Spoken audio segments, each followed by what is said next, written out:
Mount Rumah, a landmark of courage and lessons. Mount Rumah, also known as Al-Rumat Mountain or Jabal Ainain, stands as an important landmark in Medina. This small mountain is most famous for its association with the Battle of Uhud, shortly after the Muslims' victory at the Battle of Badr. Seeking revenge for their earlier defeat, the Quraysh tribe of Makkah launched a well-prepared attack against the Muslims of Madinah. To safeguard the Muslim army from a potential rear assault, Prophet Muhammad, peace and blessings be upon him, stationed 50 archers on Mount Rumah. He gave them explicit instructions: remain at your posts no matter what happens. Do not leave unless I instruct you. Initially, the battle seemed to favor the Muslims. The Quraysh began retreating, leaving behind their weapons and belongings. Thinking victory was assured, many archers on Mount Rumah abandoned their positions to pursue the spoils of war. This disobedience created a critical gap in the Muslims' defense. Khalid ibn al-Walid, a skilled Quraysh commander, seized the opportunity. Leading a cavalry charge, he flanked the Muslim army and launched a surprise attack from behind. The sudden assault caused chaos and confusion. The Quraysh regrouped and renewed their offensive, turning the tide of battle. Amid the turmoil, the courage of the Prophet's companions shone brightly. One such companion, Anas ibn Nadir, may Allah be pleased with him, demonstrated extraordinary valor. Spotting Sa'ad ibn Mu'ath, may Allah be pleased with him, retreating, he exclaimed, "O Sa'ad, where are you going?" "By Allah, I smell the fragrance of paradise coming from Mount Uhud." He then threw himself into the heart of the battle, fighting fiercely until he was martyred.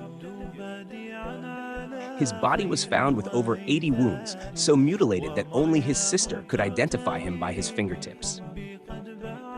Similarly, Abdullah ibn Jubayr, may Allah be pleased with him, remained steadfast on Mount Rumah, defending his position until he was martyred.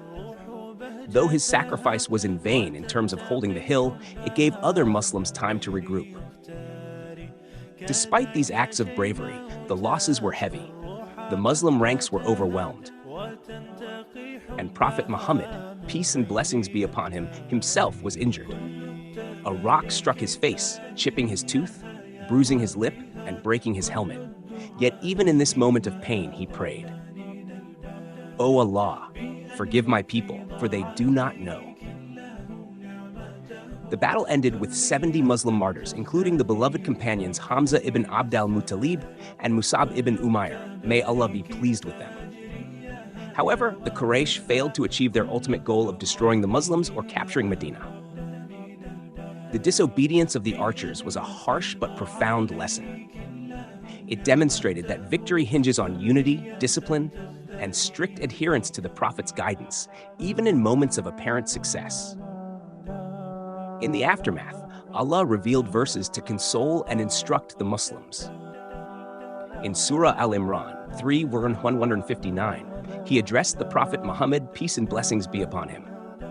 "By the mercy of Allah, you were gentle with them. Had you been harsh and hard-hearted, they would have dispersed from you.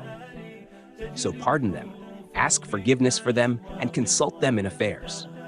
And when you have decided, place your trust in Allah. Indeed, Allah loves those who trust in Him." This act of forgiveness and inclusion by the Prophet, peace and blessings be upon him, exemplified leadership, patience, and mercy, offering a timeless model for dealing with human shortcomings. Mount Rumah, originally called Jabal Ainain, was renamed in honor of the archers stationed there during the Battle of Uhud. Located about 3 kilometers north of the Prophet's mosque in Madinah, near Mount Uhud, it remains a significant historical and spiritual site. At its base lie the graves of the companions who were martyred during the battle. Today, Muslims visit this site to honor their sacrifices and reflect on the lessons of steadfastness, obedience, and unwavering trust in Allah. The story of Mount Rumah serves as a timeless reminder of the values that underpin the Muslim faith: obedience to Allah and His Messenger, unity, and resilience in the face of trials. The sacrifices made on this small mountain continue to inspire believers to uphold these principles in their own lives. May we draw strength from the legacy of the Prophet's companions and strive to embody their courage, faith, and discipline, in our own journeys. يبدو بديعا على خير وإيثار ومريم ترتدي